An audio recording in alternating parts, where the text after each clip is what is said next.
preparation, I do a lot of focus on, you know, what is it that I can control versus what is it that I can't control. So things that I can control is, you know, what am I putting in my deck and what have I played with over the last couple of months or a few weeks that I'm very familiar with, and what combos am I looking to pull off, because that's something that I am in control of.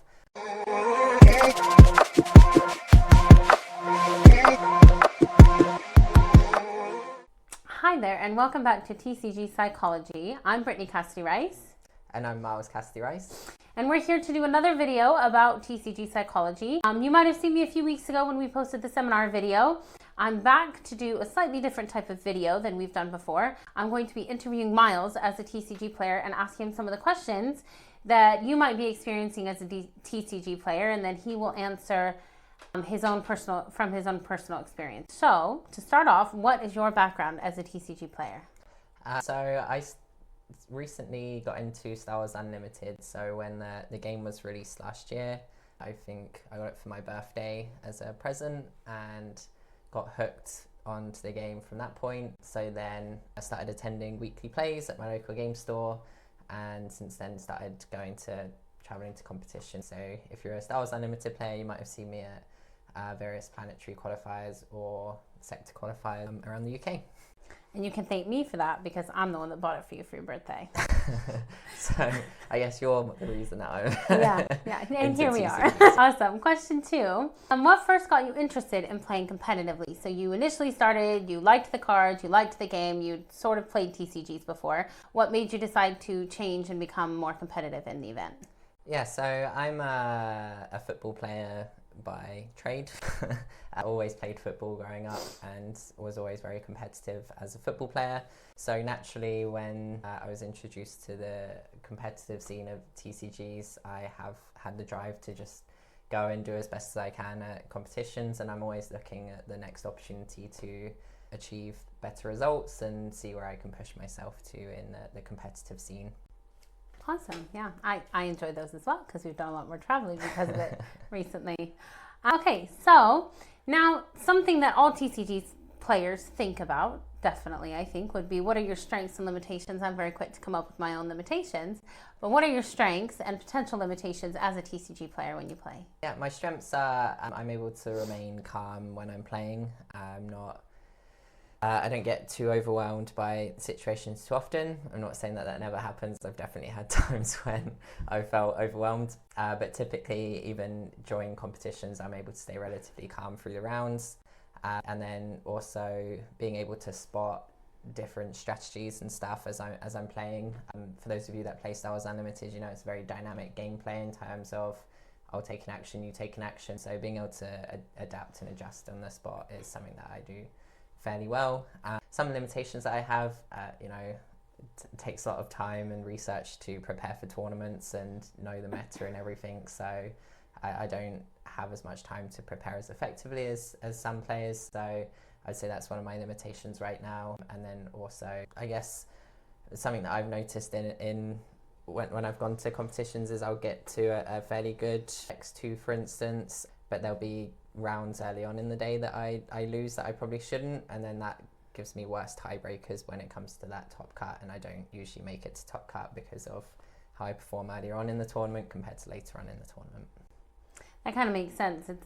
It's interesting because you think that you would get a little bit more tired later on in the tournament, but I think maybe the nerves are kind of playing a little bit of a part in the beginning as you're getting into your flow of everything. Yeah. That makes sense.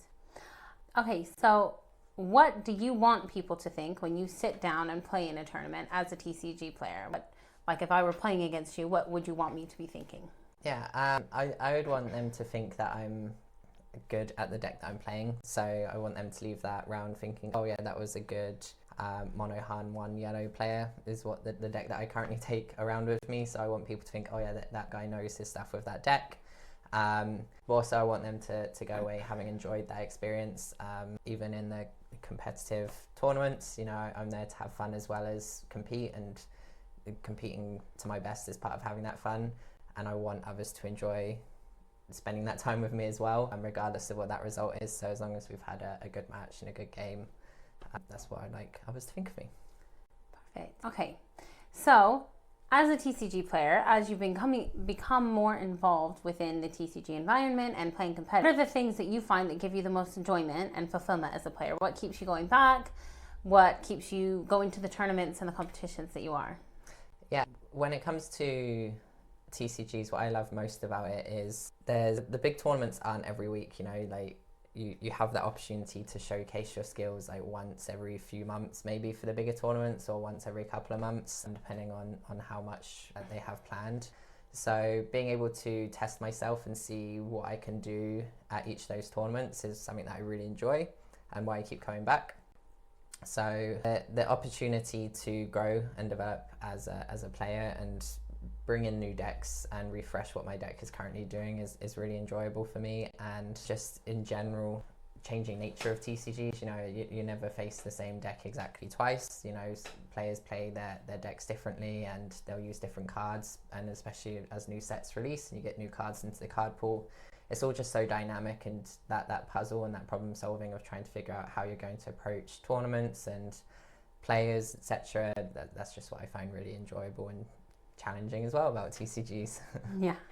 And the reason we're interviewing you and not me is because I don't think about any of that kind of stuff when I'm playing. I'm a Lorcana player myself. I'm not competitive at all. I don't think about all the different mental skills and strategies. However, a lot of people that play competitively recognize that.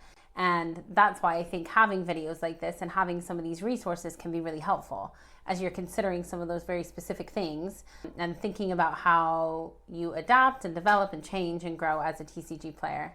You kind of led into that a little bit, that maybe one of your limitations is not being able to prepare as much as you would like and understand the cards and all of that kind of stuff as much as you would like. But with the time that you do have, how do you personally prepare for competitions?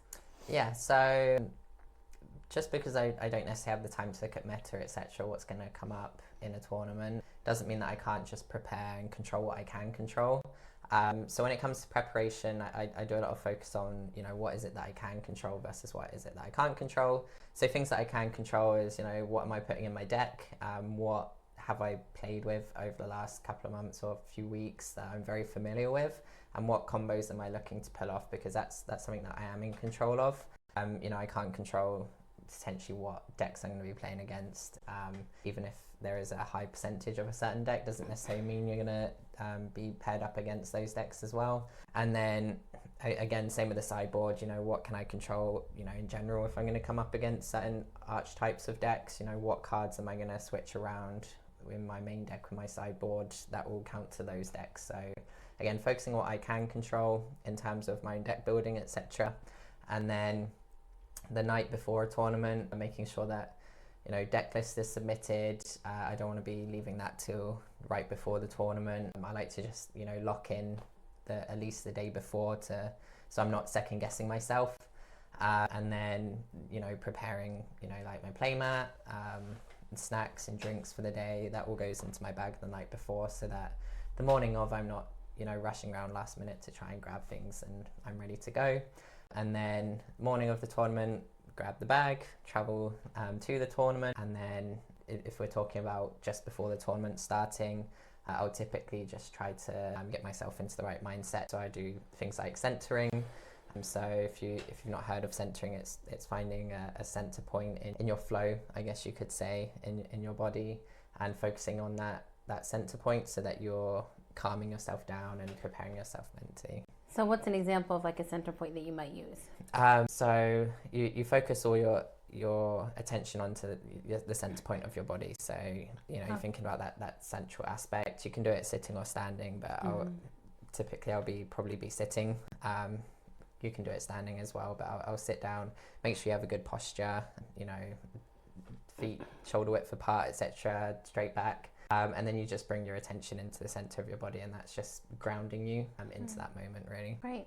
So as you are preparing for competition, how do you spend time considering some of the cards that you might come up with or up against, or some of the decks that you might come up against? Like, how familiar are you with, I've seen a lot of decks of these recently, or even in the weekly plays that you do as you're coming across some of those decks? How do you prepare when thinking about some of those things? Yeah, so that really, I guess that depends on the tournament that you're entering. So obviously you're going to have a local meta whatever the deck archetypes are popular within your local area. If it's more of a local tournament competition, you might plan more towards what locally you see at your weekly plays and stuff. But then you also have the larger meta for the game as a whole. So if you're going to larger competitions, you know, like the ones that are happening, one in Europe or one in America, etc., you're probably going to look at the meta as a whole. So then you might want to adjust your deck depending on what the trends in the game as a whole are looking like.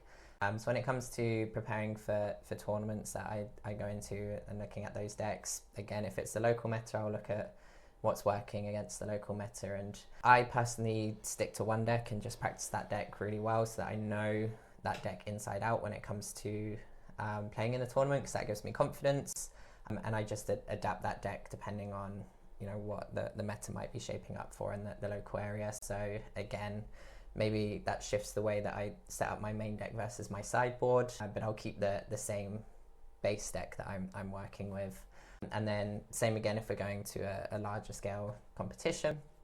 Again, look at those larger trends, figure out, you know, how many of each cards do I need in my main deck versus my sideboard, depending on what I might see at that larger scale tournament. Okay. And I know personally that you really like to go to these competitions and tournaments with friends. So you have your friends from the weekly play group that you do and that kind of thing. Is there anything that they do to help you prepare for competitions, like right before the competition? Any conversations that you might have, or any routines that you might do with some of your friends, or that they could do to support you in that? When it comes to the biggest factor about traveling to tournaments with friends is that social support that they can provide. So, you know, tournaments that I travel to on my own versus tournaments that I travel to with friends are completely different before that round one begins. You know, if you're able to just chat with friends beforehand, talk about maybe what your plans are for the day, etc., you're not so focused on how the tournament's going to go. You're there to have fun and like enjoy that experience with them. So there's less pressure on you to perform going into round one. So social support can be huge in terms of making sure you're ready to go in round one. But then also between rounds as well. And this happened at one of the recent tournaments that I went to with a group of us. You know, I did lose the first round. We came back afterwards, and unfortunately most of us had lost the first round, but we were kind of able to, you know, laugh that off and get back into the right mindset for round two. And we obviously had varying successes of degree for the rest of the day, but I was able to bounce back fairly quickly from that because of that social support that we had. Yeah, I think that can have a big impact. And I've noticed, you know, the times that you do come back from tournaments, having had that time with your friends, it can be a great opportunity for you to feel supported. And even though you're in your own separate games, you know that there are people out there that are kind of rooting you on and cheering for you. And then if you do get paired up with one of those friends, that, you know, it's another opportunity for you to spend time with them and kind of learn from that. Awesome. So we'll kind of switch a little bit. Reference the guide in some of the previous videos and in the seminar video. So in that guide specifically, you talk about performance routines and how you might have some kind of routine that you go through as you're getting ready to perform or during the actual performance. So go ahead and walk us through your own personal performance routine that you have. Yeah, so the guide that we're referring to is available on milescassidy-rice.com/TCGs, so we'll make sure that that's linked in this video as well. It's really good, so you should definitely go check it out if you haven't. Shameless plug. That's what I'm here for. So when it comes to routines, what's really important with routines is that they're controllable. They should be within your control, that you can do it, you know, wherever you are. You know, a lot of times tournaments are at different venues, so you need to make sure that you can do them whatever that setting looks like. And the reason that needs to be controllable by you is because if you put the power into something else and that falls through, then your performance is going to drop as a result of something external to you rather than internal to you. So it doesn't have to be like a crazy routine, and mine is certainly not a crazy over the top routine. You know, when I work with athletes, you might see some routines and be like, oh yeah, that's a routine, but there's very much a showpiece to that as well.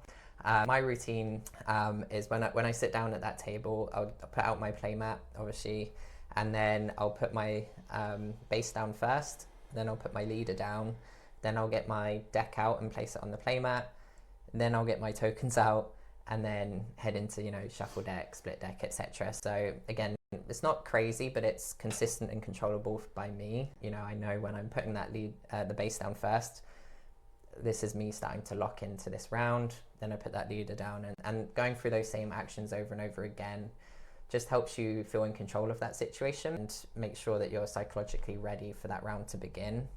So at some point it will become second nature. You know, I don't sit down and think, oh, I have to do it in this order, this order, this order. It just happens like second nature to me now, because that's what I do every time. But it's controllable by me. You know, I know I'm always entering into that round with the same energy, that same level of readiness to go. So it kind of preps your body almost, and your mind. Specific that you're thinking during that time. Are there any thoughts that go through your head or intentional things that you might do mentally to help prepare for that? Yeah, I don't specifically use any talk during that aspect of preparing for a round, which you may find it may be beneficial for you to do so. I typically prefer just to have like a calm state. So if I have thoughts going through my head, it can quickly become overwhelming for me. So I try to just keep a neutral state at that point. So part of the routine allows me to, you know, when I'm going through the actions of putting each piece down in a certain order, it's almost calming my mind. Like that's part of that routine, and making sure that I'm not, you know, thinking 10 turns ahead against this deck that I've seen that I'm going up against, or thinking about that you might be hungry. Yeah. Or if it's a control deck, and you know how I feel about control decks though. Yeah, it's just, yeah, that's my opportunity to just come in with the right mindset and calm my thoughts and my body down. And an interesting point is you recently went to a competition where me and my son were there, and I think mentally it was a bit harder for you because you wanted to be with us, and you wanted to be playing at the same time. So I do think that as you're considering some of these mental things, it's important to think about the other things, the other contributing factors that might be coming into it as well.